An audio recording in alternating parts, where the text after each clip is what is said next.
Chicken దుకాణదారులు మొదట్లో కోళ్ల వ్యర్థాలను వృధాగానే పడేసేవారు.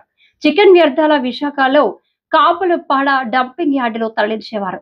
ఇది నగరానికి 30 కిలోమీటర్ల దూరంలో ఉంది. గ్రేటర్ విశాఖపట్నం మున్సిపల్ కార్పొరేషన్ నగరంలో చికెన్ వ్యర్థాలను సేకరించి ఇక్కడికి తరలిస్తారు. అయితే ఈ కోడి వ్యర్థాలపై కొందరి స్వార్థపరుల కన్ను పడింది.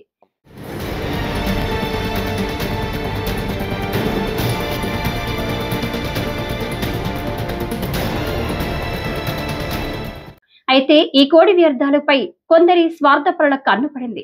అంతే, ఇంకేముంది, ఈ వ్యర్థాలను డంపింగ్ తరలించకుండా వ్యర్థాలతోనే వ్యాపారం మొదలుపెట్టారు. ఎక్కువగా వ్యర్థాలు వచ్చే చికెన్ దుకాణాల వద్ద ప్రత్యేకంగా ప్లాస్టిక్ డ్రమ్ములను సైతం ఏర్పాటు చేశారు. అయితే కొందరు చికెన్ దుకాణదారులు వ్యర్థాలను ఈ డ్రమ్ముల్లో వేయకపోవడంతో వారికి డ్రమ్ముకి ఓ రేటు ఇస్తామని చెప్పారు.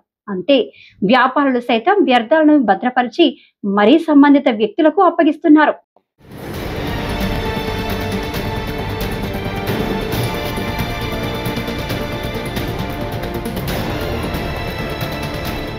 ఇలా కొనుగోలు చేసిన వ్యర్థాలను వాహనాల్లో తరలించి చేపల పెంపకందారులకు విక్రయిస్తున్నారు. మరి ఇంత తంతు జరుగుతున్నా అధికారులు పట్టించుకోకపోవడంతో ప్రజల్లో పలు అనుమానాలు ప్రేరేపిస్తున్నాయి.